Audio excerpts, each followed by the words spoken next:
Hey guys, welcome back to Inchworm Gardens. It's 6 o'clock in the morning, 28 degrees out here, and what better time to fill these garden beds with beautiful soil. Take a look at this.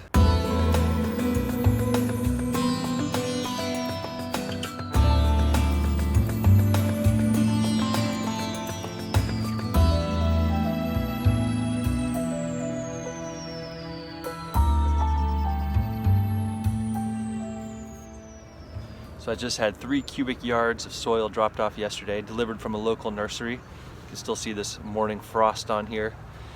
Guys, just keep in mind, soil is one of the most important, if not the most important component of your entire garden. It's worth the investment, it's worth spending extra for the best you can get. Soil is the life of your garden.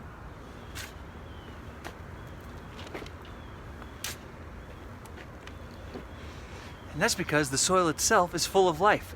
There's millions and millions of microorganisms, fungus, bacteria eating away at the organic matter in the soil, releasing nutrients that your plant needs to survive.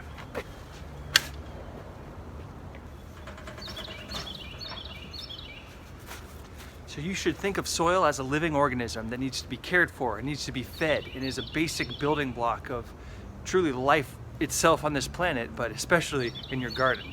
So get good soil and take good care of it. And what I mean by take care of it is 2 things. One, you're going to want to periodically be adding more organic matter back to the soil because it's going to be being broken down by those organisms and the plants are going to be feeding on all of the available nutrients. So you need to replenish your soil. And the best form of organic matter is compost. And the second thing is to provide some sort of cover or protection for your soil because we're about to be going into winter and we don't want to just leave this bare soil exposed to the elements. So you want to provide some sort of cover.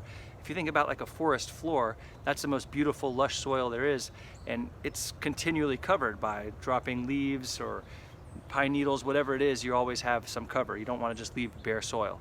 So provide lots of compost, organic matter for your soil, keep it well covered, and of course during the growing season it's going to be covered with plants and that's totally fine, but in the off season, give it a nice little blanket.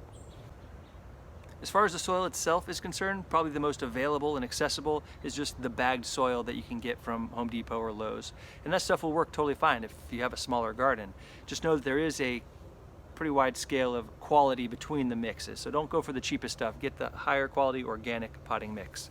If you have a big garden like this, you're gonna need to do maybe a bulk delivery or a bulk pickup. So check your local area, see if you can do it that way.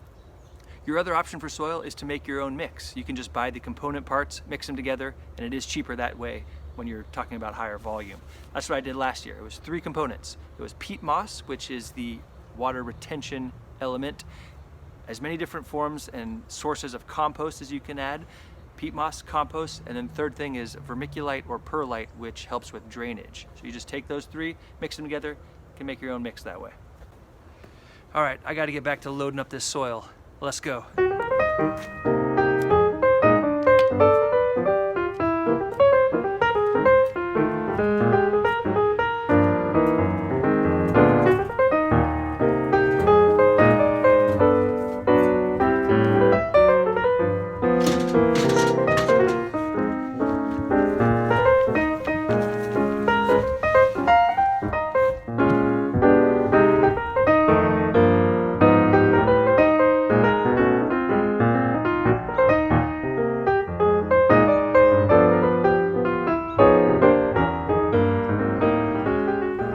Here we go, all the beds are filled.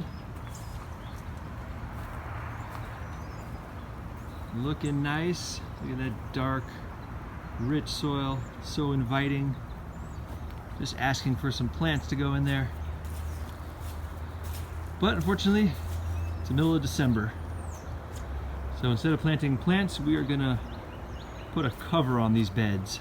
So you can use hay or straw, pine needles.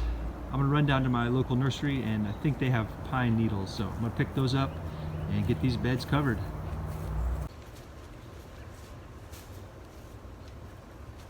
All right, we've got 4 bales of pine straw mulch. So we're gonna break those up, get them on top of those beds.